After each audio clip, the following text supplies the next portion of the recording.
വടക്കൻ കേരളത്തിലേക്ക് പോകണം. പാലക്കാടും ശക്തമായ മഴ അനുഭവപ്പെടുന്നു. വിവിധ പ്രദേശങ്ങളിൽ വെള്ളക്കെട്ട് രൂപപ്പെട്ടിട്ടുണ്ട്.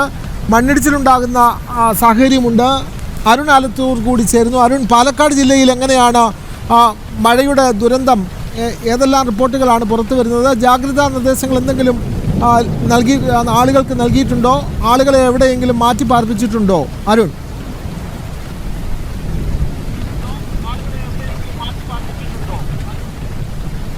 വിനോദ്, പാലക്കാട് ജില്ലയിലും ശക്തമായ മഴയാണ് പെയ്യുന്നത്. ഇന്നിപ്പോൾ റെഡ് അലേർട്ടാണ്. വിദ്യാഭ്യാസ സ്ഥാപനങ്ങൾക്കൊക്കെ കളക്ടർ അവധി പ്രഖ്യാപിച്ചിട്ടുണ്ട്. ജില്ലയിൽ ഈ ശക്തമായ മഴയിൽ രാവിലെ മുതൽ തന്നെ വിവിധ ഇടങ്ങളിൽ താഴ്ന്ന പ്രദേശങ്ങളൊക്കെ വെള്ളത്തിനടിയിലാവുന്ന സ്ഥിതിയാണ് ഉണ്ടായിട്ടുള്ളത്. പ്രത്യേകിച്ച് കണ്ണംകുണ്ട് പാലം, മലനെല്ലൂരിലെ കണ്ണംകുണ്ട് പാലം പാലത്തിന് മുകളിലൂടെ കരകവിഞ്ഞ് ഒഴുകുന്ന ഒരു സ്ഥിതിയാണ്. അധികം ഗതാഗതം തടസ്സപ്പെട്ടിട്ടുണ്ട് എന്നുള്ളതാണ് കണ്ണംകുണ്ട് കോസ്വേയിൽ ഉണ്ടായിട്ടുള്ളത്. അതുപോലെ തന്നെ കല്ലടിക്കോട് മലയോര മേഖലയിൽ ശക്തമായ മഴ പെയ്യുന്നുണ്ട്. അവിടെ തുപ്പനാട് പുഴ കരകവിഞ്ഞ് ഒഴുകുകയാണ്. അവിടെ പാലത്തിന് മുകളിലൂടെ പുഴ ഒഴുകുന്ന ഒരു സ്ഥിതിയാണ് അവിടെയും ഉണ്ടായിട്ടുള്ളത്. ഗതാഗത തടസ്സം ഉൾപ്പെടെ അവിടെ സംഭവിച്ചിട്ടുണ്ട്. അതുപോലെ തന്നെ മണ്ണാർക്കാട് മേഖലയിലും വലിയ രീതിയിൽ തന്നെ മഴ പെയ്യുന്നു. താഴ്ന്ന പ്രദേശങ്ങളിൽ വെള്ളം കയറിയിരിക്കുന്ന ഒരു സ്ഥിതിയാണ് മണ്ണാർക്കാട് മേഖലയിലുള്ളത്. ഒപ്പം തന്നെ പാലക്കാട് നഗരത്തിൽ ഉൾപ്പെടെ ശക്തമായ മഴ പെയ്യുന്നുണ്ട്.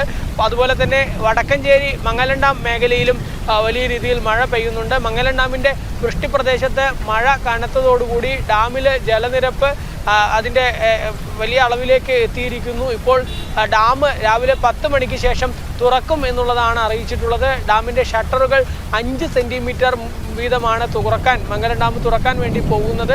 അത് ഇനിയും മഴ ഇങ്ങനെ ശക്തമായി തുടരുകയാണെങ്കിൽ 36 സെൻറ്റിമീറ്റർ വരെ ഉയർത്താനുള്ള സാധ്യതയുണ്ട് എന്നുള്ളതാണ് എക്സിക്യൂട്ടീവ് എഞ്ചിനീയർ അറിയിച്ചിട്ടുള്ളത്. അതുകൊണ്ട് തന്നെ ഈ മംഗലം പുഴയുടെ തീരത്തുള്ള ആളുകൾ ജാഗ്രത പാലിക്കണം. അതുപോലെ തന്നെ മീൻ പിടിക്കാനോ മറ്റോ ഒക്കെ പുഴയിലേക്ക് ഈ സമയത്ത് ആളുകൾ ഇറങ്ങരുത് എന്നുള്ളൊരു നിർദ്ദേശം പുറപ്പെടുവിച്ചിട്ടുണ്ട്. അതുപോലെ തന്നെ മലയോര മേഖല എടുത്തു നോക്കുകയാണെങ്കിൽ നെല്ലിയാമ്പതി മലയോര മേഖലയിൽ ഉൾപ്പെടെ ശക്തമായ മഴ പെയ്യുന്ന സാഹചര്യമുണ്ട്. മലമ്പുഴയുടെ വൃഷ്ടിപ്രദേശത്തും ശക്തമായ മഴയാണ്. അതുകൊണ്ട് തന്നെ വിനോദസഞ്ചാരികൾക്ക് നെല്ലിയാമ്പതിയിലേക്കാണെങ്കിലും അല്ലെങ്കിൽ മലമ്പുഴ കവിയിലേക്കാണെങ്കിലും ഒക്കെ വിനോദസഞ്ചാരികൾക്ക് നിയന്ത്രണം ഏർപ്പെടുത്തിയിട്ടുണ്ട്. ഇനി ഒരു അറിയിപ്പ് ഉണ്ടാവുന്നത് വരെ ഈ വിനോദസഞ്ചാരികളെ നെല്ലിയാമ്പതിയിലേക്ക് അതുപോലെ തന്നെ മലമ്പുഴ കവ പ്രദേശത്തേക്ക് ഒന്നും കടത്തിവിടില്ല എന്നുള്ളതാണ് അറിയിപ്പ് ഉണ്ടായിരിക്കുന്നത്.